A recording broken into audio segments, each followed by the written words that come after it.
ఆరాధించడం మనకు దీవెన, ఆశీర్వాదము, దీవెన. ఆయన సన్నిధిలో మనం ఉండడము మనకు మేలు. హల్లెలూయా. పోయిన వారం ఏం చెప్పాను ఒక మాటను గుర్తు చేస్తే మరొక ఈ దినం దేవుని మాటతో మనం ముందుకు వెళ్దాం. పోయిన వారం ఏం చెప్పాను దేవుని సన్నిధిలో అమ్మా?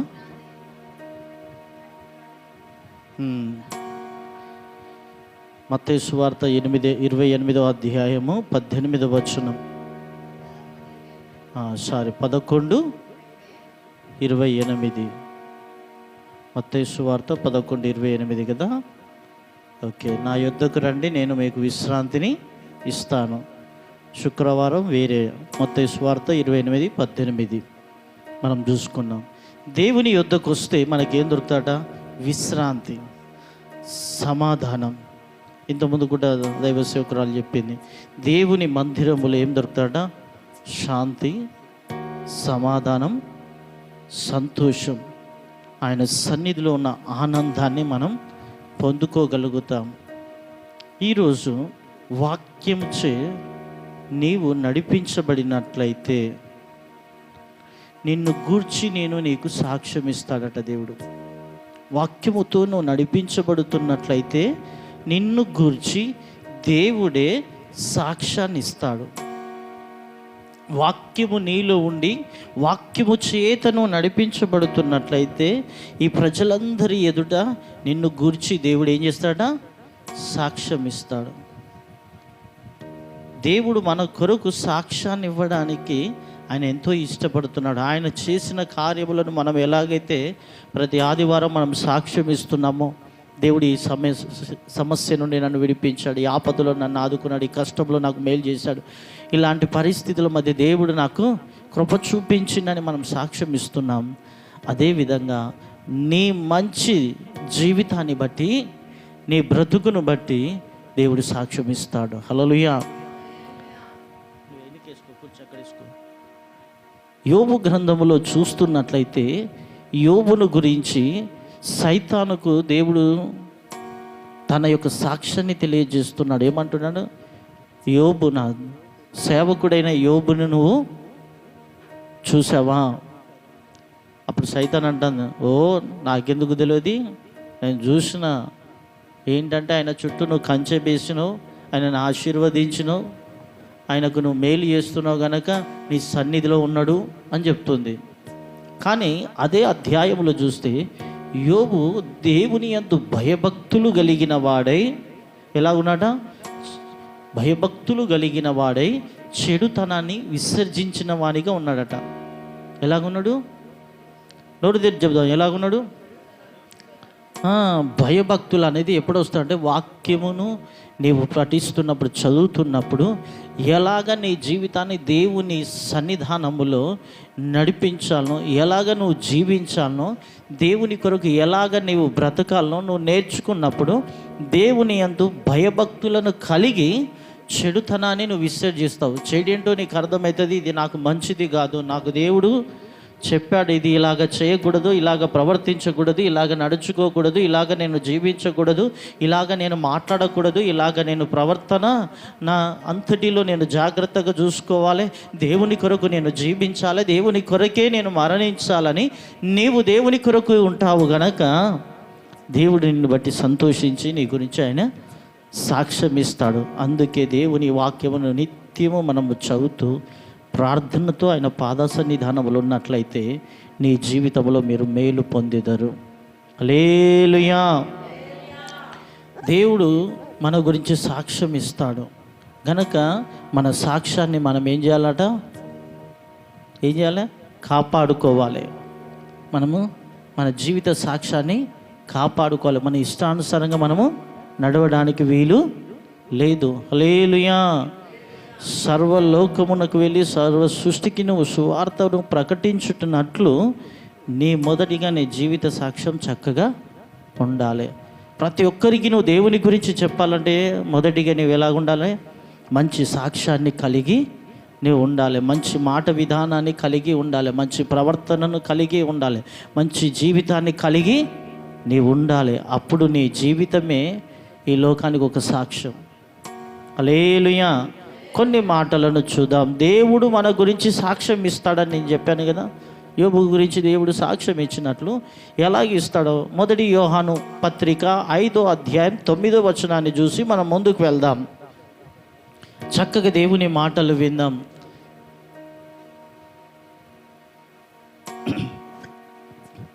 త్వరగా మనము మనుషుల సాక్ష్యం అంగీకరిస్తున్నాము కదా. దేవుని సాక్ష్యం మరీ బలమైనది.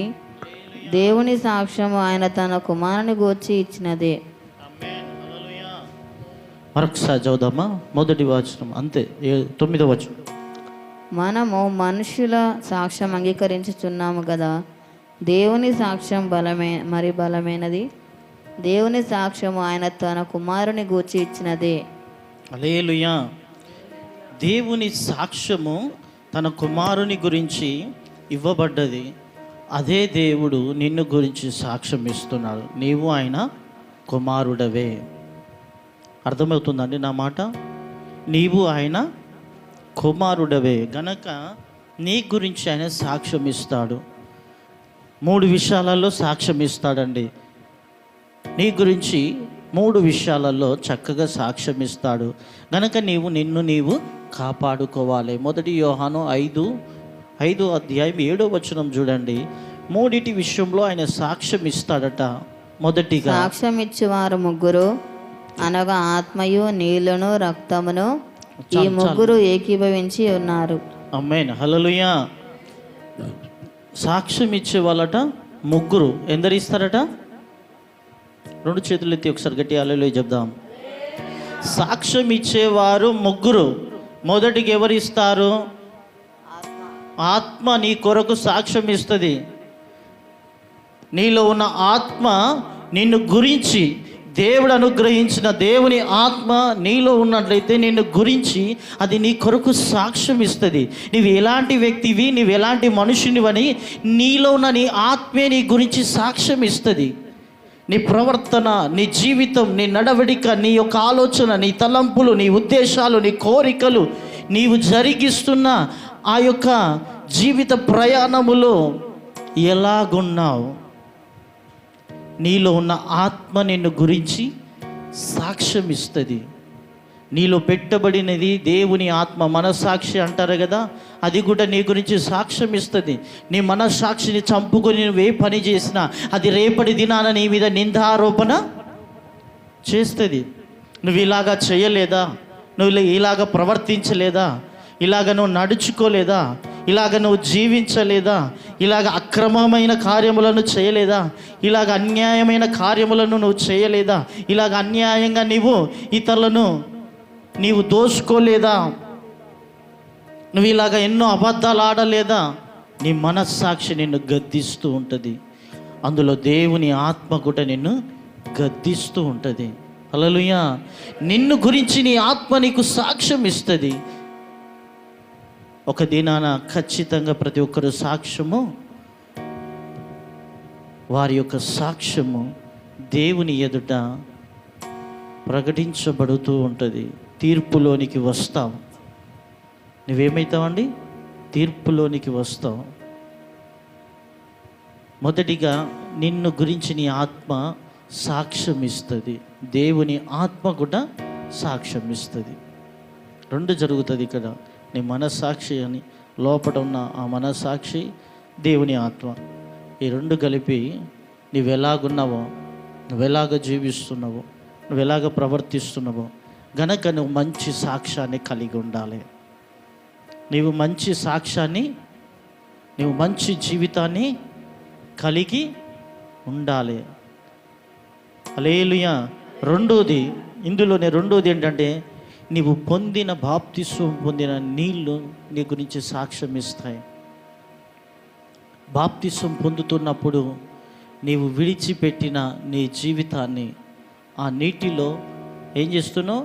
పాత జీవితాన్ని అంతటిని పాతిపెట్టి క్రొత్తగా నీవు జన్మిస్తున్నావు.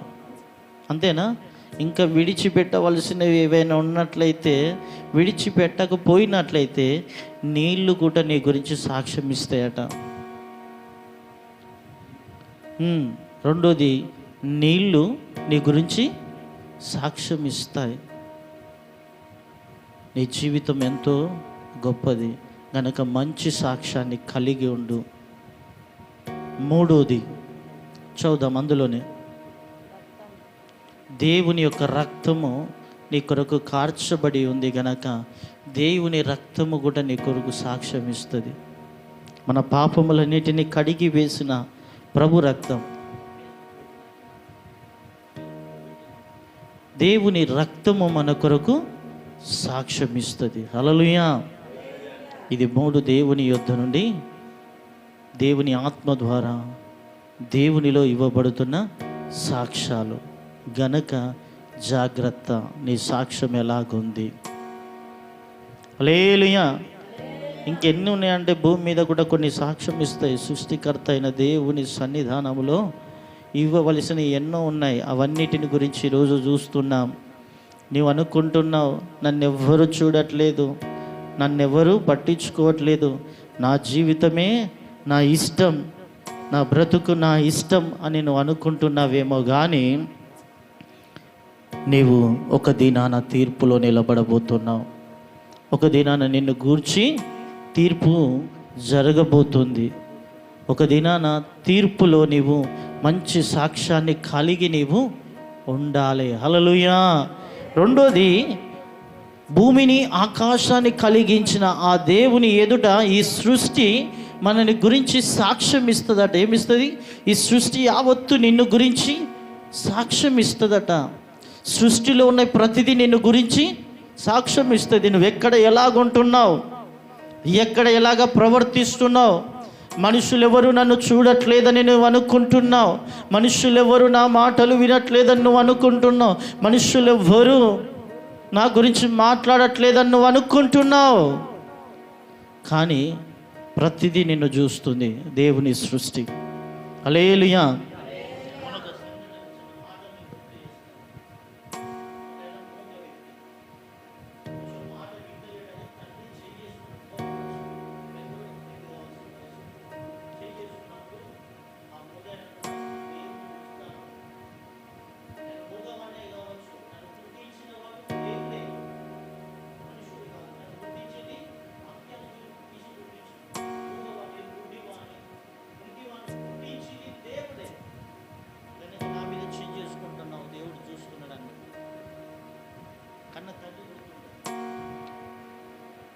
వాక్యాన్ని అధికంగా చదివిన బిడ్డ, మాట రాకపోవచ్చు, చూపు లేకపోవచ్చు, ఔటివాడై ఉండవచ్చు, వాక్యము తన జీవితంలో ఆ మాటను గుర్తు చేసి చూడండి, ఎదుటి వ్యక్తికి భయాన్ని పుట్టించింది. ఇద్దరు దేవుని నమ్మిన వారే కనుక దేవుడు చూస్తున్నాడు. ఒక దినాన తీర్పులో నువ్వు చేంజ్ చేసుకోకూడదని చెప్పాడు కదా, ఎలాగ చేసుకుంటున్నావు అని చెప్తున్నాడు ఆయన. హల్లెలూయా. మూగవాడనైనా గుడ్డివాడనైనా కలగజేసిన వాడు దేవుడే. హల్లెలూయా. గనక ప్రతిదీ లెక్కించబడుతుంది. నీ గురించి సృష్టి సాక్ష్యం ఇస్తుందట. రెండోది ఏంటిది? ఒకటి దేవుడు సాక్ష్యం ఇస్తాడు, రెండోది దేవుడు సృష్టించిన ఈ సృష్టి నీ గురించి సాక్ష్యం ఇస్తుంది. హల్లెలూయా. ద్వితీయోపదేశ కాండము 30వ అధ్యాయం 19వ వచనం, గనక నీవు సాక్షిగా జీవించాలి, మంచి సాక్ష్యాన్ని కలిగి ఉండాలి, మంచి ప్రవర్తనను కలిగి ఉండాలి. నీ జీవితాన్ని దేవుని ఎదుట సుందరముగా, కలంకమైనను ముడుదైనను మచ్చైనది లేనిదిగా నిలబెట్టాలని దేవుడు నీకు ఇది నన్ను తెలియజేస్తున్నాడు. గనక నీ జీవితాన్ని ఎంత చక్కగా నువ్వు కాపాడుకోవాలో ప్రతిదీ నిన్ను చూస్తుంది. యేసయ్య ఆత్మని గురించి సాక్ష్యం ఇస్తుంది. యేసయ్య నీటి ఏర్పాటు చేసిన నీరు సాక్ష్యం ఇస్తుంది. రక్తముని గురించి సాక్ష్యం ఇస్తుంది. సృష్టి నిర్మాణంలో సృష్టి కూడా నీ గురించి సాక్ష్యం ఇస్తుంది. ద్వితీయోపదేశ కాండము 30వ అధ్యాయము 19వ వచనం చదువుదాం. నేడు జీవమును మరణమును ఉమ్, ఆశీర్వాదమును శాపమును ఉమ్, నేను నీ ఎదుట ఉంచి ఉంచి భూమి ఆకాశములను ఆ, మీ మీద సాక్షులుగా పిలుచుచున్నాను. ఆమేన్. హల్లెలూయా. జీవమును మరణమును నీకు ఏర్పాటు చేసిన ఆ దేవుడు నిన్ను గురించి భూమి ఆకాశములను సాక్షిగా నిలబెట్టాయట. ఏవి ఇస్తున్నాయి మన గురించి సాక్ష్యం? నువ్వు నిలబడిన భూమి, పైనున్న ఆకాశం, వాటికి మరుగా నువ్వు ఎక్కడ ఉండలేవు. అవి నీ గురించి సాక్ష్యం ఇస్తూ ఉన్నాయి. హల్లెలూయా. అవి నీ గురించి సాక్ష్యాన్ని ఇస్తున్నాయి. నువ్వు ఎలాంటి జీవితాన్ని కొనసాగిస్తున్నావు, ఎలాంటి ప్రవర్తనతో నీవు ప్రవర్తిస్తున్నావు రాంబాబు, ఎలాంటిగా నీవు నీ జీవితాన్ని దేవుని ఎదుట పదిలముగా కాపాడుకుంటున్నావు ప్రమిళగా, ఈ భూమి ఆకాశము మనను గురించి సాక్ష్యం ఇస్తూ ఉంది. ఒకసారి 2 చేతులు ఎత్తి గట్టి హల్లెలూయా చెప్దామా? నిన్ను సృష్టించిన నిర్మాణకుడైన నీ దేవుడు నీ సాక్ష్యాన్ని కోరుకుంటున్నాడు గనక నీ జీవితం చక్కగా ఉండాలని నీకు రేపు సాక్ష్యం ఇచ్చే వాటిని కూడా నిర్మించి పెట్టాడు. భూమిని, ఆకాశం, అవి నీ గురించి సాక్ష్యం ఇవ్వబోతున్నాయి. తప్పించుకునే చోటు లేదు. హల్లెలూయా. దీనికి నోరు లేదు కదా అని నువ్వు అనుకుంటున్నావు. దీనికి నోరు లేదు కానీ ఎంతో గొప్ప పనిని చేస్తుంది. ఇప్పుడు మనుషుడు నిర్మించింది మాత్రమే ఇది దీనికి ఏ నోరు లేదు కానీ ఇది అన్ని పనులను వాడుకున్నట్లు వాడబడుతుంది. అలాగనే తయారు చేసిన దేవుని మాట ఇవి కూడా విని వాడబడతాయి ఒక దినాన. నా బిడ్డ ఎలాగుంది, నా కుమారుడు ఎలాగున్నాడు, వారి ప్రవర్తన ఏమై ఉంది, వారు ఎక్కడ ఎలాగ నడుచుకున్నాడో అవి సాక్ష్యాన్ని నీ గురించి దేవుని ఎదుట చెప్తాయట. హల్లెలూయా. సృష్టించిన సృష్టిని గురించి భూమి ఆకాశము సాక్ష్యం ఇస్తుంది. యాకోబు గ్రంథము 5వ అధ్యాయం 3వ వచనం చూడండి. యాకోబు 5:3. ఎంత గొప్ప మాట ఉందో ఇక్కడ ఒకసారి చదువుదాం. మీ బంగారమును మీ వెండియు తుప్పు పట్టినవి వాటి తుప్పు మీ మీద సాక్ష్యంగా ఉండి అగ్ని వలె మీ శరీరములను తినివేయును. అబ్బో, అంత్యదినముల యందు ధనము కూర్చుకొంటిరి. అయ్యో దేవా, హల్లెలూయా. నీ బంగారము, ఇంకేంటిది, వెండి, అవి తుప్పు పట్టినాయి. అవి కూడా నీ గురించి సాక్ష్యం ఇస్తాయట. ఆత్మ సంబంధంగా కూడా ఆలోచన చేద్దాం. నువ్వు తుప్పు పడితే ఆ తుప్పు కూడా నీ గురించి సాక్ష్యం ఇస్తుంది. నువ్వు ధరించే ఈ బంగారం, వెండి కూడా సాక్ష్యం ఇస్తుందట. యాకోబు అంటున్నాడు, ఎక్కడ నుండి నువ్వు తప్పించుకోగలుగుతావు? నీ ప్రవర్తనంతటిని జాగ్రత్తగా చూసుకోవడమే, వాక్యముతో నిన్ను నీ ఉదక స్నానము చేసుకొని పరిశుద్ధపరచుకొని ప్రభు కొరకు జీవించడమే మంచిది. హల్లెలూయా. ఈ ప్రజలందరికీ నీ ప్రవర్తన, నీ మంచితనము ప్రభును చూపించాలి. గడిచిన కొన్ని దినాలుగా నేను చెప్తున్నాను, నీవు ఒక మంచి సాక్షిగా ఈ లోకములో నీ రక్త సంబంధులకు, నీ ఇరుగు పొరుగు వారికి నీవు నడిపించబడుతున్న ఈ సంఘములో మంచి సాక్షిగా నీవు కనబడాలి. హల్లెలూయా. సాక్ష్యం ఇచ్చదా సామి యేసు కానీ పాట పాడుతున్న నీవు దేవుని ఎదుట కూడా మంచి సాక్ష్యాన్ని కలిగి ఉండాలి. దేవుడు కోరుకునేదే అది. హల్లెలూయా. నాకు దేవుడు అలాగ చేశాడు, నాకు దేవుడు ఇలాగ చేశాడు, నాకు దేవుడు అలాగ మేలు చేశాడు, దేవుడు అలాగ నాకు అక్కర్లు తీర్చాడు. దేవుడు అన్నీ చేస్తున్నాడు, దేవుడు అన్నీ నీకు ఇస్తున్నాడు. ఏ పరిస్థితిలో ఉన్నా ఆ పరిస్థితిలో నుండి బయటికి తీసుకొస్తున్నాడు నిన్ను. 2 చేతులు ఎత్తి గట్టి హల్లెలూయా. నీ రోగ సమయంలో దేవుడు సహాయము చేయలేదా? నీ కష్ట సమయంలో దేవుడు సహాయము చేయలేదా? నీ బలహీనమైన సమయంలో దేవుడు సహాయము చేయలేదా?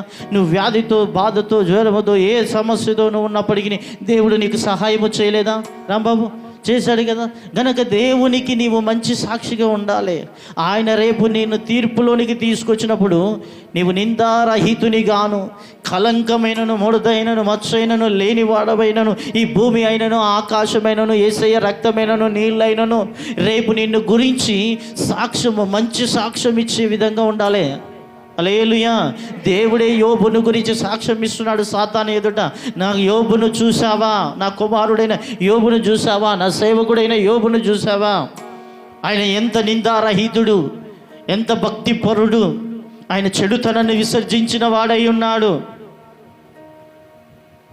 ఈరోజు నీవెలాగున్నావు? హల్లెలూయా. యోబు ఒకడే ఉండడం ద్వారా దేవుడికి సంతోషమా? నిన్ను నన్ను పిలిచిన దేవుడు కూడా నీలో నుండి అదే కోరుకుంటున్నాడు. నీవు అలాగనే జీవించాలని ఆశపడుతున్నాడు. నీవు అలాగనే ప్రవర్తించాలని, అలాగనే దేవుని ఎదుట సాతానుతో సవాలు విసిరేంతగా గొప్ప భక్తిపరుడవై, పరిశుద్ధుడవై, నీతిమంతుడవై, యథార్థవంతుడవై, దేవుని కొరకు ఎదురు చూసే వానిగా నీవు ఉండాలని దేవుడు ఆశిస్తూ ఉన్నాడు. హల్లెలూయా. హల్లెలూయా. రెండు చేతులు ఎత్తి హల్లెలూయా. ఎంతకాలం మనం ఈ నిద్రతో? హల్లెలూయా. గనక దేవుని కొరకు మనము జీవించే వారమై వాక్యాన్ని పఠిస్తుండగా వాక్యము నీలో ఉన్న మలినాన్ని కడుగుతుంది. వాక్యము నీలో ఉన్న మనసును శుద్ధి చేస్తుంది.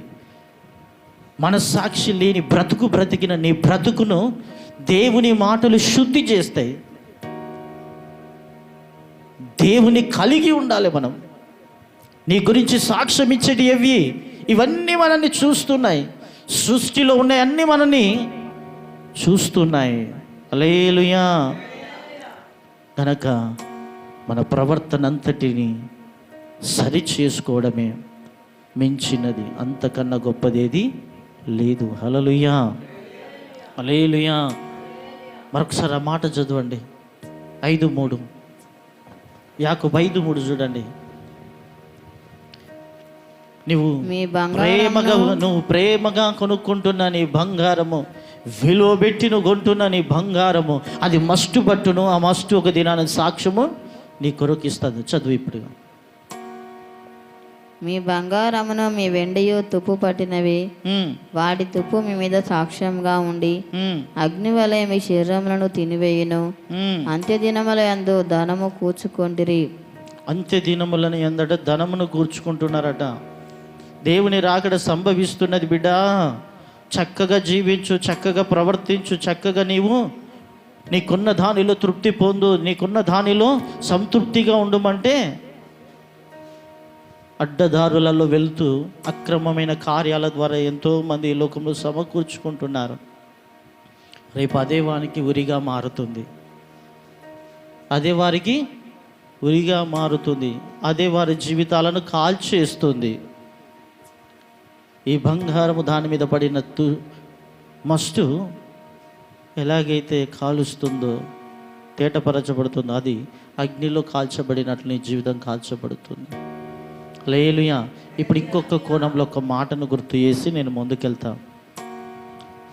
ఇప్పుడు బంగారానికి మస్టు పడితే తేజస్సుతో కడుగుతారు. దాన్ని ఏమంటారని? మన యాసిడే కదా, తేజాబుతో కడుగుతారు. నీ జీవితానికి మస్టు పడితే దేంతోని? తేజాబు పోసి కడుగుదామా మరి? బాటిల్ అంతా లోపల పోతే కడుగుతాయి కదా. తేజాబు కడిగేది యేసయ్య రక్తము నిన్ను కడుగుతుంది గనక ఆ రక్తానికి సాక్షిగా కడగబడిన దేవుని సన్నిధానంలో నీవు సాక్షిగా ఉండాలి. హల్లెలూయా. నీ మనస్సాక్షిని పాడు చేసుకోకూడదు. నీ మనసును నీవు పాడు చేసుకోక ప్రభు కొరకు నువ్వు జీవించు. హల్లెలూయా. హల్లెలూయా.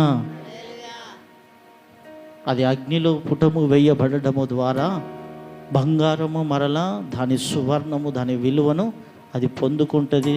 దాని మీద ఉన్నంత కడగబడుతుంది. కానీ నువ్వు అగ్నిలో వేయబడతావు, కడగబడడం ఉండదు. ఇక్కడ ఆయన తీర్పు తర్వాత నువ్వు కడగబడము ఉండదిగా. ఏమైపోతుంది? మండుచున్న అగ్నిలో నిత్యము కేకలు వేయడమే. గనక సమయం ఉన్న ఈ దినములలోనే దేవుని రాకడ అతి సమీపముగా ఉంది. అక్రమంగా డబ్బు సమకూర్చుకోవడం, బంగారము సమకూర్చుకోవడం, విలువలు పెంచుకోవడం, అబద్ధాలతో జీవితాన్ని కొనసాగించడం చూస్తున్న వారైనను వింటున్న మీరైనను అన్యాయముగా గొప్పవారు అవ్వడానికి ప్రయత్నించకండి. రేపు అదే నిన్ను కాలుస్తుంది, అదే నిన్ను కాలుస్తుంది. గనక నీవు మంచి ప్రవర్తనను కలిగి ఉన్న దానిలో తృప్తి పొందు. దేవుని రాకడ సమీపించబడినట్లు లోకంలో సూచనలు కనబడుతున్నాయి. గనక నీవు నేను దేవుని కొరకు జీవించాలి, మంచి సాక్ష్యాన్ని కలిగి ఉండాలి, మంచి ప్రవర్తనను కలిగి వాక్యముతో మనము దేవుని సన్నిధిలో కట్టబడాలి. హల్లెలూయా. నోరు తెరిచి గట్టిగా హల్లెలూయా. ఆయన కొరకు జీవించే వారముగా మనం ఉండాలి. హల్లెలూయా. మరొక మాట చూద్దాం. యెషయా గ్రంథము 59:12. సృష్టిలో ఉన్న వాటిని అవి మన మీద అవి సాక్ష్యం ఇవ్వబోతున్నాయి. 59:12 యెషయా గ్రంథం. మేము చేసిన తిరుగుబాటు క్రియలు నీ ఎదుట విస్తరించి ఉన్నవి, మా పాపములు మా మీద సాక్ష్యం పలుకుచున్నవి, మా తిరుగుబాటు క్రియలు మాకు కనబడుచున్నవి, మా దోషములు మాకు తెలిసి ఉన్నవి. యెషయా గ్రంథంలో రాయబడిన మాట, చేస్తున్న తిరుగుబాటును బట్టి అవి మన మీద సాక్ష్యం ఇస్తున్నాయట. అక్కడ భక్తుడు అంటారు, నా పాపములు ఏంటో నాకు తెలిసే ఉన్నవి. కనుక జాగ్రత్తగా ఉండడం మనం మంచిది. దేవుని యొద్ద తిరుగుబాటు కూడా మనం చేయకూడదు. ఏం చేయకూడదట? ఇప్పుడు మంచి సాక్ష్యాన్ని కలిగి లేవంటే ఏదో ఒక విషయంలో, దేవుని విషయంలో తిరుగుబాటు చేసినట్టే కదా. దేవుడు ఉండమన్నట్లు నువ్వు ఉండకపోవడమే కదా, నువ్వు బ్రతుకుమన్నట్లు బ్రతకకపోవడమనే కదా, నువ్వు జీవించమన్నట్లు జీవించకపోవడమే కదా తిరుగుబాటు. వాక్యము నీకు చెప్పబడిన దానిని నువ్వు పక్కకు త్రోసివేయడమే కదా తిరుగుబాటు. నీ లెక్కెంత అనడమే కదా తిరుగుబాటు. నువ్వేమన్నా చేసుకో అనడమే కదా తిరుగుబాటు. హల్లెలూయా. నా ఇష్టం, నేను గిట్టనే చేస్తా అనడమే కదా తిరుగుబాటు. హల్లెలూయా. చెప్పినది వినకపోవడమే, అంతే కదా. దేవుని వాక్యము నీకు బోధించింది నీవు జరిగించకపోవడమే తిరుగుబాటు. గనక ఈ తిరుగుబాటు రేపటి దినాన నీ మీద సాక్ష్యం ఇస్తుంది. కనుక నువ్వు జాగ్రత్తగా లోబడు, తిరుగుబడద్దు. ఏమి కావాలి? లోబడాలి. ప్రభు కోసం నీవు జీవించాలి, ప్రభులో నీవు నిలబడాలి, ప్రభు కొరకు నీవు దేవుని సన్నిధిలో నడిపించబడాలి. హల్లెలూయా. కొంతమంది ప్రతి విషయంలో తిరుగుబాటు చేస్తూ ఉన్నారు. కనుక జాగ్రత్త అంటున్నాడు ఈరోజు మన దేవుడు. ఆ తిరుగుబాటే రేపు నీకు సాక్ష్యం ఇస్తుంది నిన్ను గురించి. వీడు తిరుగుబాటు చేసిన వాడు. తిరుగుబాటు చేసిన వానికి మంచి సాక్ష్యం ఉంటుందా అండి? ఉంటుందా? తిరుగుబాటు చేసేవానికి మంచి సాక్ష్యం ఉంటుందా? రాంబాబు ఉంటుందా? తిరుగుబాటు ఎప్పుడైతే చేస్తారో వారికి మంచి సాక్ష్యము ఉండదు. ప్రతి విషయంలో తిరుగుబాటు చేస్తాడు. ముక్కోపి వీడు, వీనికి ఇష్టం ఉన్నట్లే జరిగిస్తాడు. అది తిరుగుబాటు స్వభావం, మంచి సాక్ష్యము లేని వ్యక్తి. కనుక దేవుని సన్నిధిలో తిరుగుబాటు నీలో ఉండకూడదు. వాక్యముకు నీవు సరెండర్ అయిపోవాలి, దేవుని మాటకు నీవు లోబడాలి, దేవుని వాక్యాన్ని నీవు జరిగించాలి. రెండు చేతులు ఎత్తి గట్టిగా చెప్దాం, హల్లెలూయా చెప్దామాగా. మరొకసారి గట్టిగా చెప్పాలి.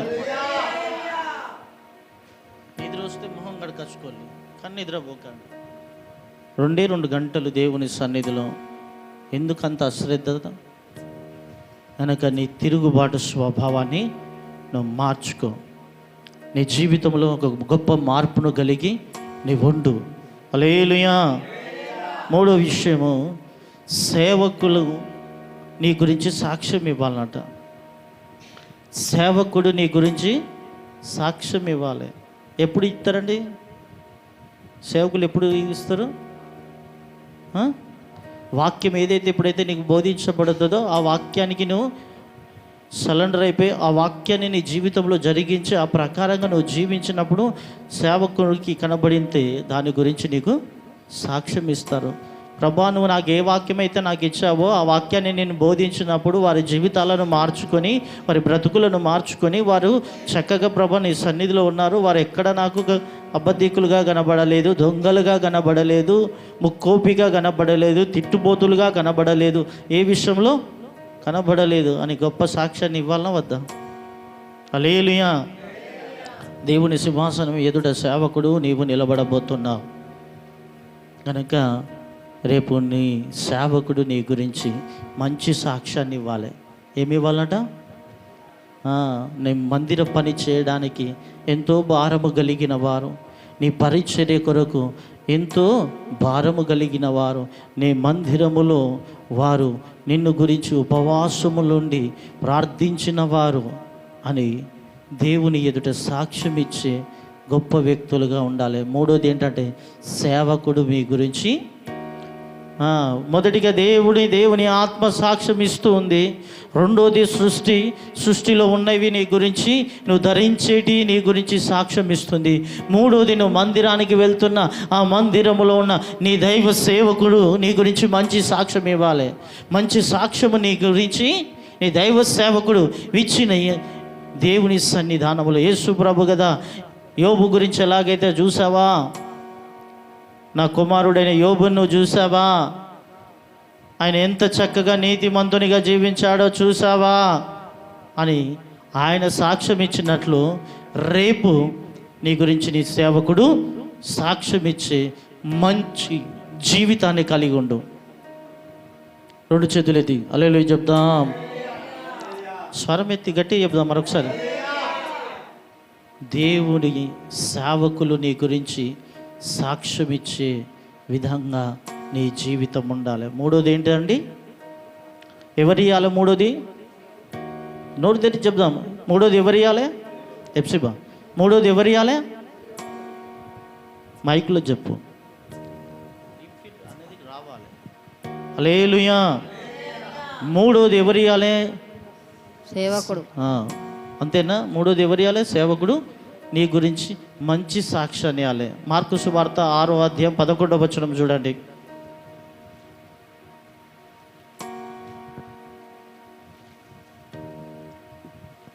మార్కు సువార్త 6వ అధ్యాయం 11. ఏ స్థలం అందైనను జనులు మిమ్మల్ని చేర్చుకొనక మీ మాటలు వినకుంటే మీరు అక్కడ నుండి బయలుదేరినప్పుడు వారి మీద సాక్ష్యంగా ఉండుటకు మీ పాదముల క్రింది ధూళి దులిపివేయుడి. దేవుడు చెప్తున్నాడు. దేవుడు చక్కగా శిష్యులతో అంటున్నాడు, ఎక్కడైతే మీరు వెళ్తున్నారో మీ మాట వినకపోతే, రక్షణ గురించి సువార్త ప్రకటించినప్పుడు వారు వినకపోతే ఆ ఊరిలో ఏం చేయమన్నాడు? నీ కాలు ధూళిని దులిపిరండి, అదే సాక్ష్యం ఇస్తుందట రేపు. హల్లెలూయా. నీ కాలి ధూళి కూడా రేపు సాక్ష్యం ఇస్తుంది అంటున్నాడు. సేవకుడా, నీ బిడ్డలు నీ మాట వినకపోతే ధూళి దులుపు అన్నాడు. గనక నీవు మంచి సాక్ష్యాన్ని కలిగి ఉండు, దేవుని మాటకు లోబడు, దేవుని రక్షణ యందు నువ్వు నడిపించబడు, దేవునితో నువ్వు జీవించు. మరొకసారి ఆ మాటను చదివి ముందుకెళ్దాం. మళ్ళీ చదువుదాం అదే మాటను. 6:11. ఏ స్థలం అందైనను జనులు మిమ్మల్ని చేర్చుకొనక మీ మాటలు వినకుంటే మీరు అక్కడ నుండి బయలుదేరినప్పుడు వారి మీద సాక్ష్యంగా ఉండుటకు మీ పాదముల క్రింది ధూళి దులిపివేయుడి. హల్లెలూయా. మీ పాదముల కింద ఉన్న ధూళి దులిపివేయాలి. కొన్ని గ్రామాలలో దేవుని సాక్ష్యాన్ని, వాక్యాన్ని విని రక్షణలోనికి రానిచ్చో దులుపుమని దేవుడు చెప్తున్నాడు. అక్కడ మరొక మాట చూద్దాం. యెషయా గ్రంథము 43:10. సువార్తను గురించిన మాట, అది సాక్ష్యముగా ధూళి చెప్తుందని చెప్తున్నాడు. మీరు తెలుసుకొని నన్ను నమ్మి నేనే ఆయనని గ్రహించినట్లు మీరును నేను ఏర్పరచుకున్న నా సేవకుడును నాకు సాక్షులు. ఆమేన్. హల్లెలూయా. మీరును నేను ఏర్పాటు చేసుకున్న నా సేవకుడు సాక్షులై ఉన్నారు అంటున్నాడు. కనుక నీ జీవితం గురించి సేవకుడే సాక్షి అయి ఉన్నాడు. ఏర్పాటు చేసుకున్న సేవకుడు మిమ్మల్ని గురించి బోధిస్తున్నప్పుడు, ఇంతకుముందు చెప్పానుగా, మిమ్మల్ని గురించి సరిచేస్తున్నప్పుడు, సరిదిద్దుతున్నప్పుడు, మీ జీవితాన్ని చక్కపరుచుకోవడానికి మీరు ఇష్టపడితే, మీరు సరిదిద్దబడి దేవుని సన్నిధిలో చక్కగా నడిపించబడుతున్నట్లయితే, అప్పుడు మీరు దేవుని ఎదుట మంచి సాక్ష్యాన్ని కలిగి ఉంటావు. అప్పుడు నీ జీవితంలో దేవుడు కావలసిన మేలు జరిగిస్తాడు. ఇందులోనే 3వ అధ్యాయం 9వ వచనం చూడండి. యెషయా గ్రంథం 3:9. యెషయా గ్రంథం 3:9. వారి ముఖ లక్షణమే వారి మీద సాక్ష్యం ఇచ్చును. తమ పాపమును మరుగు చేయక సొదొమ వారి వలె దాన్ని బయలుపరచుదురు. తమకు తామే వారు కీడు చేసుకొని ఉన్నారు, వారికి శ్రమ. హల్లెలూయా. నేను ఒక మాటని ఇక్కడ గుర్తు చేస్తుంది. నీవు దేవునికి ఇష్టముగా లేకపోతే నీ ముఖ లక్షణమే సాక్ష్యం ఇస్తుందట. ఎవరో నీ గురించి చెప్పాల్సిన పని లేదు. లుదియమ్మ, ఎవరో మన గురించి చెప్పాల్సిన పని లేదు. మన ముఖ లక్షణమే, ప్రమిళక, మన ముఖ లక్షణమే మన గురించి సాక్ష్యం ఇస్తుంది. కనుక నీవు అనుకుంటున్నావు, నేను ఎక్కడ దొరకట్లేదు, నేను మంచి సాక్ష్యాన్ని కలిగి ఉన్నాను, నేను దేవుణ్ణి వెంబడిస్తున్నాను, దేవుని సేవించున్నాను, దేవుని సన్నిధిలో ఉంటున్నాను అనుకుంటున్నావు. కానీ దేవుడు ఏమంటున్నాడంటే, నిన్ను గురించి మంచి సాక్ష్యము కావాలని ఆయన అనుకుంటున్నాడు. నీవు మంచి జీవితాన్ని జీవించాలని అనుకుంటున్నాడు. ఒక దొంగతనం చేసిన వానికి ముఖములో ఎట్లుంటాయండి? కలవరం కనబడుతుంది. మాట్లాడుతుండగా వాడు తడబడుతూ ఉంటాడు. అంతేనా? పోలీసు వాళ్ళు వాళ్ళ మొక్క కలయికను బట్టే దొరకపడతారు కదా. జ్ఞానవంతులు వీడు కరెక్టా కాదా అనేది వాని మాటలో, వాని ముఖ కలయికలోనే తెలిసిపోతుంది. నీ జీవితము కూడా దేవుని ఎదుట దొరకకుండా నీవు తప్పించుకుందామని నీవు అనుకుంటున్నావేమో, కానీ నీ ముఖ కలయికే తెలుస్తుంది. ఒక వ్యక్తి అన్నాడు, పెద్ద మనిషి అన్నాడు, వీడు మంచోడా కాదా నాకు చెప్పడానికి వాడిని ఒకసారి నా ముందు తీసుకొచ్చి పెట్టు అని అన్నాడు.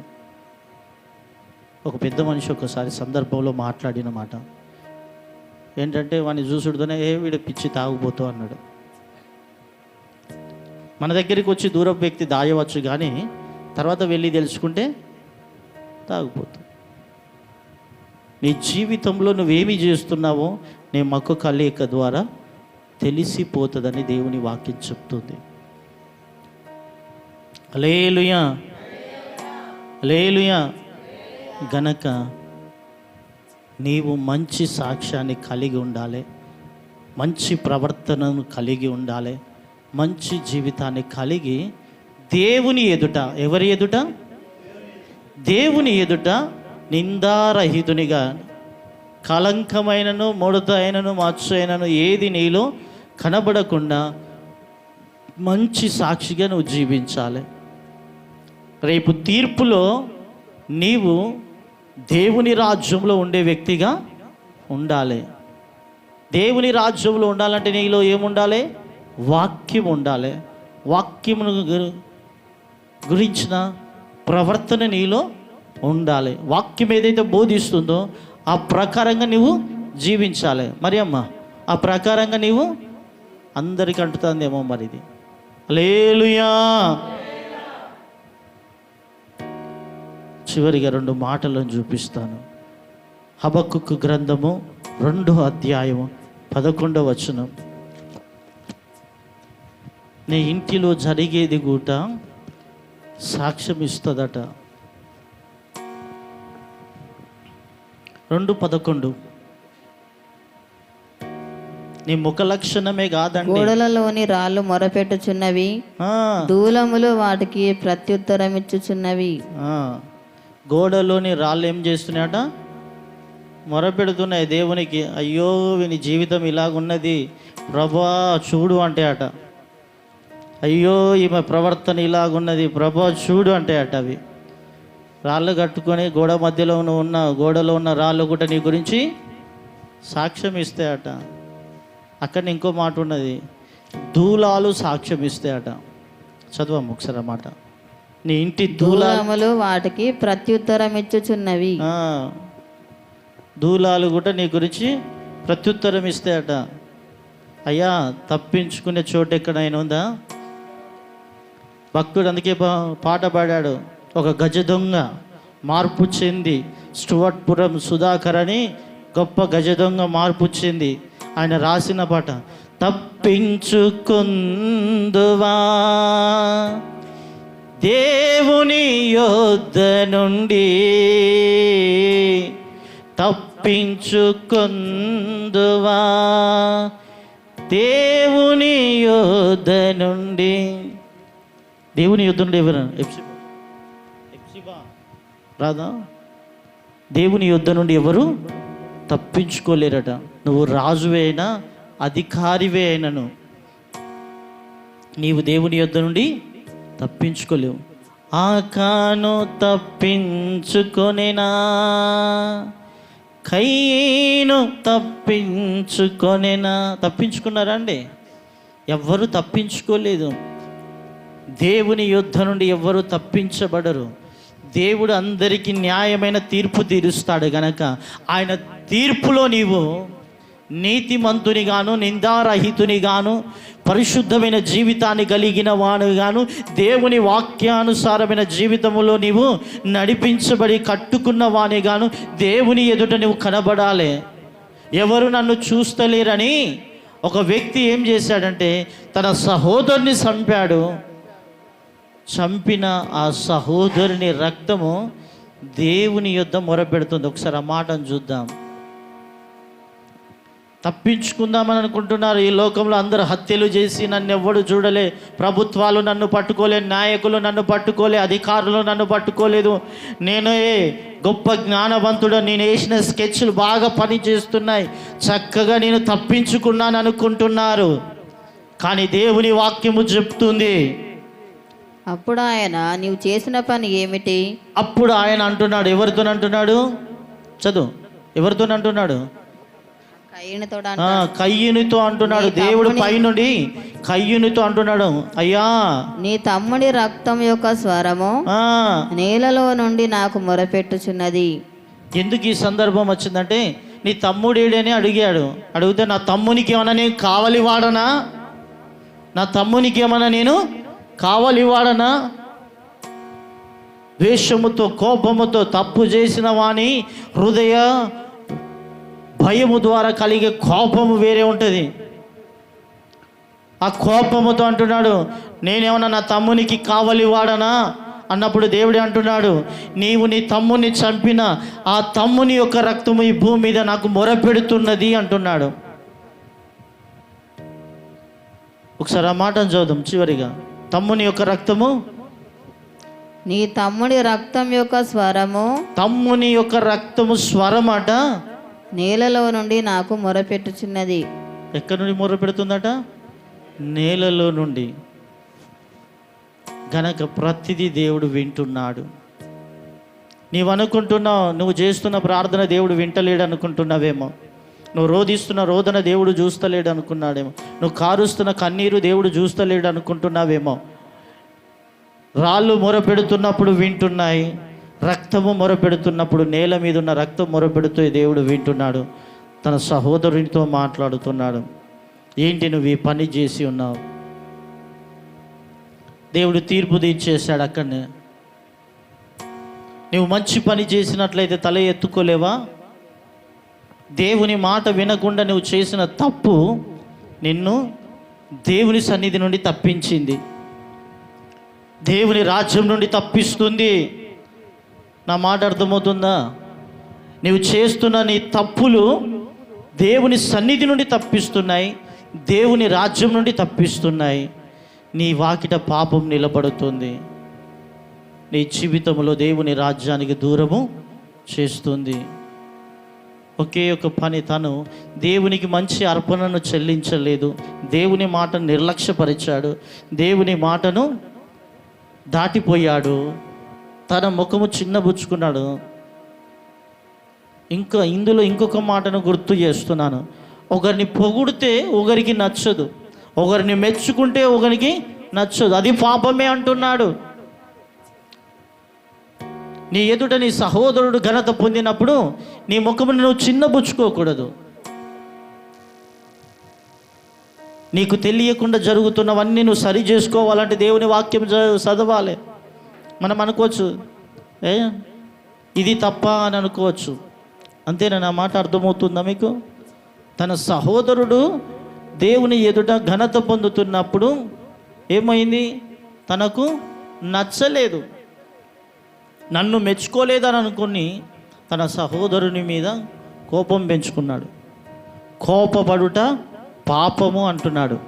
అందుకే ఈ మాటకు అర్థం అదే. హల్లెలూయా. నువ్వెవరి మీదనైనా కోపపడుతున్నావా? పాపం నీలో ఉంది. ఎవరన్నా నీ ఎదుట గొప్ప చేయబడుతున్నారా? నువ్వు ఓర్చుకోలేకపోతున్నావా? అదే పాపం. అందుకే నీ జీవితం కడగబడాలి. హల్లెలూయా. నీవు దూషించడం పాపం. నరహత్య చేయడం కన్నా ఆ రోజు నరహత్య కావచ్చు, కానీ ఈరోజు నీతో దేవుడు ఏమన్నాడు? ద్రోహి అనడము కూడా నరహత్య చేసినట్లేనట. ద్రోహి అనడము కూడా నరహత్య సమానమే, హత్యకు సమానమే. ఇప్పుడు లోకంలో ప్రభుత్వాలు ఏమన్నాయి? మర్డర్ కన్నా అటెంప్ట్ మర్డరే పెద్ద నేరం అన్నట్టు. హల్లెలూయా. నీ జీవితంలో నువ్వు చేస్తున్న ప్రతిదీ సరిచేయబడాలి అనుకుంటే, దేవుని ఎదుట మంచి సాక్షిగా నీవు నిలబడాలనుకుంటే, దేవునికి ఇష్టమైన బిడ్డగా నువ్వు నిలబడాలనుకుంటే దేవుని మందిరానికి నడిపించబడు. మొదటి వర్తమానం, దేవుని మందిరములో ఉన్న ఆనందాన్ని పొందుకో. దేవుడు బోధిస్తున్న దానిని నీవు నీ జీవితంలో అప్లై చేసుకొని దాని ప్రకారంగా జీవించడానికి తీర్మానం తీసుకో. దేవుని వాక్యం ఏదైతే నీకు సెలవిస్తుందో దాని ప్రకారంగా నువ్వు సిద్ధపడు, సరి చేసుకో, చక్కదిద్దుకో. మంచి సాక్షిగా జీవించడానికి నిన్ను నీవు దేవునిలో కట్టుకో. హల్లెలూయా. దేవుడు రేపు నిన్ను తీర్పులో నిలబెట్టినప్పుడు నీ గురించి ఇన్ని సాక్ష్యాలు ఇస్తాయి. రక్తము, నీళ్ళు, మూడోది ఏంటిది? ఆత్మ నీ గురించి సాక్ష్యం ఇస్తుంది. దేవుని ఆత్మ, దేవుని యొక్క రక్తము, దేవుడు ఇచ్చిన నీళ్ళు నీ గురించి సాక్ష్యం ఇస్తుంది. రెండోది ఈ సృష్టి నీ గురించి సాక్ష్యం ఇస్తుంది. ఆకాశము, భూమి నువ్వు ఎలాగున్నావు అనేది సాక్ష్యం ఇస్తుంది. నువ్వు ఎలాగ జీవిస్తున్నావు అనేది సాక్ష్యం ఇస్తుంది. హల్లెలూయా. మూడోది నువ్వు ధరించిన బంగారం మీద ఉన్న మస్టు కూడా సాక్ష్యం ఇస్తుంది. ఏమిస్తాడ? నువ్వు ధరించుకున్న బంగారము కూడా నీ జీవితాన్ని గురించి అవి సాక్ష్యం ఇస్తాయి. నీకు గొప్పగా గర్వంగా నడిచే స్థితిని మార్చుకో. నువ్వు బంగారం ఒక 10 తులాలు ధరించుకున్నప్పుడు ఎట్లుంటుందండి? నడక మారిపోద్దట, మాట మారిపోతుందట కొంతమందిది. హల్లెలూయా. ఏమీ లేని నీ స్థితిలో దేవుడు నిన్ను గొప్ప చేసిన తర్వాత కొంతమంది అన్నీ సమకూర్చబడిన తర్వాత దీనత్వాన్ని కోల్పోతున్నారు, తగ్గింపును కోల్పోతున్నారు, మంచితనాన్ని కోల్పోతున్నారు. గర్వంతో నడవడం కూడా దేవుని దృష్టిలో పాపమే. హల్లెలూయా. కనుక బంగారమే నీ గురించి సాక్ష్యం ఇస్తుంది. దేన్ని బట్టి నీవు గర్విస్తున్నావో, దేన్ని బట్టి నీవు విర్రవీగుతున్నావో, రేపు ఆ బంగారం నిన్ను గురించి సాక్ష్యం ఇస్తుంది ప్రభు ఎదుట. హల్లెలూయా. భూమి, ఆకాశము నువ్వు ధరించే బంగారము, వస్త్రములన్నీ కూడా నీ ప్రవర్తనను గురించి సాక్ష్యం ఇస్తాయి. హల్లెలూయా. హల్లెలూయా. నువ్వు చేస్తున్న పాప పనులన్నీ రేపు నీ ముఖ కవలికల ద్వారా సాక్ష్యం ఇవ్వబడతాయి. మూడోది, నీ సేవకుడు నీ గురించి సాక్ష్యం ఇస్తాడు. తన కాలి దుమ్ము కూడా నీ గురించి సాక్ష్యం ఇస్తుందట. దులిపిరా అంటున్నాడు, నేను చెప్పిన మాట వినలేదని అవి సాక్ష్యం ఇస్తాయట. హల్లెలూయా. మన దగ్గరికి వచ్చిన ఆయన అన్నాడు, కిరుబాకర్ అన్నాడు, మీరేమన్నా నా మాట వినకపోతే నా కాలు దుమ్ము దుమ్మిపోతా అన్నాడు. వాక్యము ఎరిగి ఉన్నవాడు గనక ధైర్యముగా మాట్లాడుతున్నాడు. అవి రేపు సాక్ష్యం ఇస్తాయి. దుమ్ము కూడా సాక్ష్యం ఇస్తుంది. హల్లెలూయా. దైవ సేవకుడు నీ గురించి మంచి సాక్ష్యాన్ని ఇవ్వాలి. నీ ప్రవర్తనను గురించి మంచి సాక్ష్యం ఇవ్వాలి. హల్లెలూయా. దైవ సేవకుడు నీ లక్షణాలను గురించి మంచి సాక్ష్యం ఇవ్వాలి. మంచి లక్షణాలు కలిగిన బిడ్డ, మంచి లక్షణాలు కలిగిన కుమారుడు రాంబాబు మంచిగా దేవుని మాటలు వింటాడు, నడుచుకుంటాడు, ప్రవర్తిస్తాడు, ప్రభు పని కొరకు సహకరిస్తారు, ప్రభు పరిచర్యలో ఉన్నారు. నాతో ప్రభా నీ సేవకునిగా నేను నిలబడినప్పుడు నాకు వెన్నంటి ఉండి నీ పరిచర్యకు బలాన్ని ఇచ్చిన వారు అన్నట్టు సాక్ష్యం ఇవ్వబడాలి. హల్లెలూయా. నీ ఇంటిలో కూడా నీ ఇంటి రాళ్ళు సాక్ష్యం ఇవ్వాలి. నీ ఇంటిలో ఉన్న దూలాలు నీ గురించి సాక్ష్యం ఇవ్వాలి. హల్లెలూయా. నువ్వు ఇంటిలో ఉన్నప్పుడు కూడా నీ ఇంటి దూలాలు, నీ ఇంటి రాళ్ళు నీ గురించి సాక్ష్యం ఇవ్వాలి. ఏమి ఇవ్వాలి? మంచి ప్రవర్తనను గురించిన, మంచి మాటను గురించిన, మంచి నడవడికను గురించిన సాక్ష్యం ఇవ్వాలి. హల్లెలూయా. ఎలా దేవుని యొద్ద నుండి నువ్వు తప్పించుకుంటావు? ఇవన్నీ నీ గురించి సాక్ష్యం ఇస్తున్నప్పుడు, ఇవన్నీ నీ గురించి దేవుని ఎదుట చెప్తున్నప్పుడు నీవెలా దేవుని దగ్గర నుండి తప్పించుకోగలుగుతావు? గనక జీవితము మార్చుకోవడమే మంచిది. అంతేనండి. బ్రతుకును మార్చుకోవడం. అందరం లేచి నిలబడదాం. ఇవన్నీ మనల్ని కనులారా చూస్తున్నాయి. అవి దేవుని ఎదుట లేచి నిలబడదాం అందరం త్వరగా.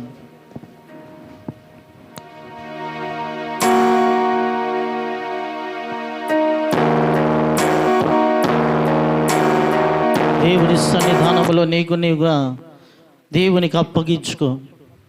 ఈరోజు విన్న మాటలన్నిటినీ నీ హృదయంలో ఒకసారి తలపోయి ప్రభు దగ్గర నీవు మంచి సాక్షిగా ఆయన ఎదుట నిలబడాలని దేవుడు కోరుకుంటున్నాడు. కనుక ఏ స్థలము నుండి నువ్వు తప్పించుకోలేవు. సాక్ష్యం ఇచ్చే వాటి ఎదుట నువ్వు చక్కగా కనబడాలి. యేసయ్య ఆత్మ ఎదుట నువ్వు మంచిగా కనబడాలి. ఆయన రక్తము ఎదుట నువ్వు మంచిగా కనబడాలి. నీళ్ళ ఎదుట నీవు మంచి సాక్ష్యాన్ని కలిగిన వాడివిగా కనబడాలి. రెండోది, ఈ సృష్టి ఆకాశము భూమి ఎదుట నీవు మంచి సాక్ష్యాన్ని కలిగి ఉండాలి. నువ్వు ధరించిన వస్త్రాలు, ఆభరణాలు కూడా నీ గురించి సాక్ష్యం ఇస్తాయి. వాటి ఎదుడు అవి కూడా నీ గురించి మంచి సాక్ష్యాన్ని ఇవ్వాలి. నీ సేవకుడు నీ గురించి మంచి సాక్ష్యాన్ని ఇచ్చే బిడ్డగా నీవు ఉండాలి. నీవెక్కడి నుండి తప్పించుకోగలవు? ఏబేలు కయ్యను గురించి విన్నాము కదా. చివరిగా రక్తము హత్య చేసి వెళ్ళిపోయి తన పనిని తాను జరిగించుకొని నాకేమీ తెలియదన్నట్లు నడుచుకుంటున్నాడు. చేసే పాపాలన్నిటినీ చేసి నేనే పరిశుద్ధుడనన్నట్టు నడుచుకునేవారు లేరా? అన్నిటి యందు చేతులుంచి నేను పరిశుద్ధుడనని చెప్పుకునేవారు లేరా? గనక ఏదైనాను నీ గురించి మంచి సాక్ష్యాన్ని ఇవ్వాలి. ప్రభు యొక్క రాజ్యంలో నీవు ఉండాలి. పరిశుద్ధత కలిగి నీవు జీవించాలి. యోబు లాంటి జీవితాన్ని కలిగి ఉందాం. యోసేపు లాంటి బ్రతుకును కలిగి ఉందాం. యేసు ప్రభులాగా నడుచుకుందాం. మనం దేవుని రాజ్యములో వారసులుగా, దేవుని కుమారుడు ఎలాగైతే క్రీస్తు దేవుని కొరకు జీవించి తన మాట చొప్పున నడుచుకుని తన ప్రవర్తన అంతటిలో దేవుని ఘనపరుస్తూ దేవుని రాజ్యమును కట్టుట కొరకు, నా జీవితాలను ఆయన రాజ్యంలో నిలబెట్టుట కొరకు, మన పాపముల కొరకు ఆయన ఈ లోకానికి వచ్చి ఆయన చేయవలసిన పని చేసి ఎలాగ వెళ్ళిపోయాడు.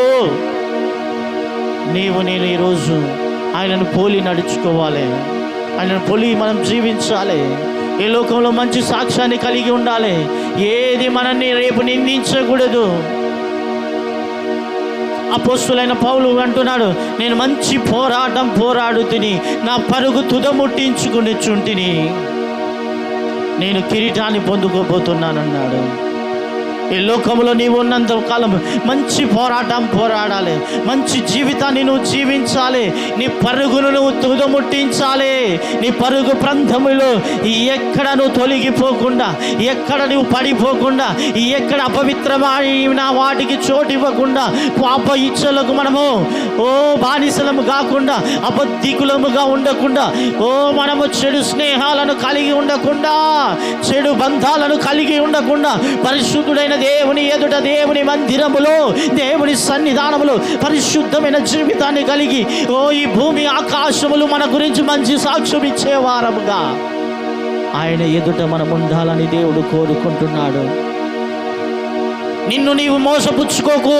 నీ అంతరంగము కూడా నీ గురించి సాక్ష్యం ఇస్తుంది, నీ హృదయము నీ గురించి సాక్ష్యం ఇస్తుంది, నీ మనస్సాక్షి నీ గురించి సాక్ష్యం ఇస్తుంది. గనక మనస్సాక్షిని చంపుకోకు, పరిశుద్ధతను కలిగి ఉండు. నీ మనస్సాక్షి నిన్ను దేన్నైతే నిందారోపణ నిందిస్తుందో దాని అందు సరి చేయబడు. చోటు ఇవ్వకు. నీ మనస్సాక్షిని గద్దించడానికి చోటు ఇవ్వకు.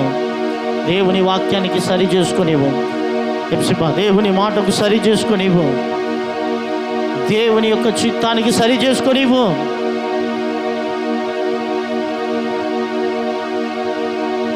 నీవు నేను పాపివే, కానీ పరిశుద్ధుడైన రక్తము నిన్ను పరిశుద్ధపరిచి ఉంది. నీవు నేను పాపులమే, కానీ ప్రభు సన్నిధానములో బాప్తిస్మముతో కడగబడి ఉన్నాం. ప్రతిదినము శుద్ధీకరించుకునే వారమై ఉన్నావు యేసు రక్తములో. కనుక యేసు రక్తము రేపు నీ గురించి మంచి సాక్ష్యాన్ని ఇవ్వాలి. ఆయన రక్తములో కడగబడిన నీవు, ఆయన రక్తము నీ గురించి మంచి సాక్ష్యం ఇవ్వాలి.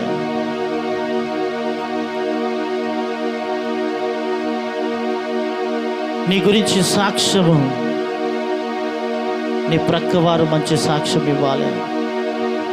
అపోస్తల కార్యంలో చూస్తే ఒక స్త్రీని గురించి సాక్ష్యం ఇవ్వబడుతుంది. అయ్యా పేతురు, ఈమె బ్రతికున్నంత కాలము మాకెంతో సహాయము చేసిందయ్యా, ఈరోజు ఈమె మరణించింది. దేవుని యొద్దకు ప్రార్థన చేయమన్నప్పుడు దేవుని సన్నిధిలో ప్రార్థన చేసి ఆ బిడ్డకు మరలా దేవుని కృప చొప్పున జీవాన్ని కలుగజేశారు. అలాంటి గొప్ప భక్తులు ఎంతోమంది ఉన్నారు. వారు రక్త మాంసములు కలిగిన వారే. వారు ఈ లోకంలో జీవించి మంచి సాక్ష్యాన్ని పొందుకొని వెళ్ళిన వారే. నువ్వు నీ మనసు అంటే కావచ్చు, నువ్వు అంటావు, నీ హృదయం అంటదేమో, ఇంత నీత అది సాధ్యమా? సాధ్యమే. నీకన్నా ముందున్న వాళ్ళు నడవలేదా? ఆనోకు దేవునితో నడిచెను, మరణం చూడకుండా వెళ్ళిపోయాడు. ఈరోజు నీకు మరణం ఉంది, కానీ నీ ఆత్మకు రక్షణ ఉంది, పరలోక రాజ్యం ఉంది, నిత్య జీవం ఉంది. ఆ పరలోక రాజ్యంలో నీవు నేను ఉండబోతున్నాం.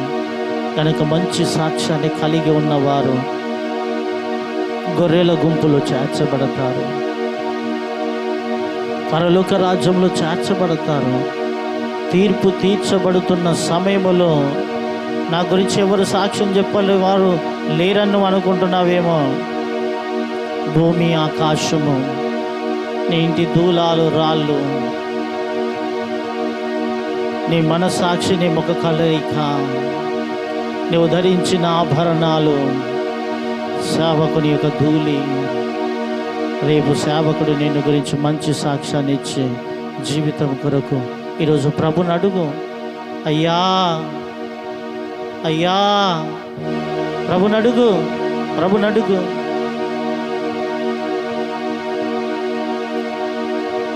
మంచి సాక్ష్యము కలిగి నీవు ఉంటే తీర్పులో నీకు రావునేమో. నీ చుట్టుప్రక్కలలో నీకు మంచి సాక్ష్యం ఇచ్చే మంచి జీవితం నీకుంటే దేవునికి మహిమ నిన్ను బట్టి. హల్లెలూయా.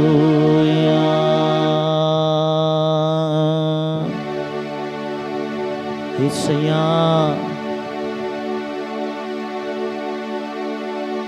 ప్రార్థన చేద్దాం.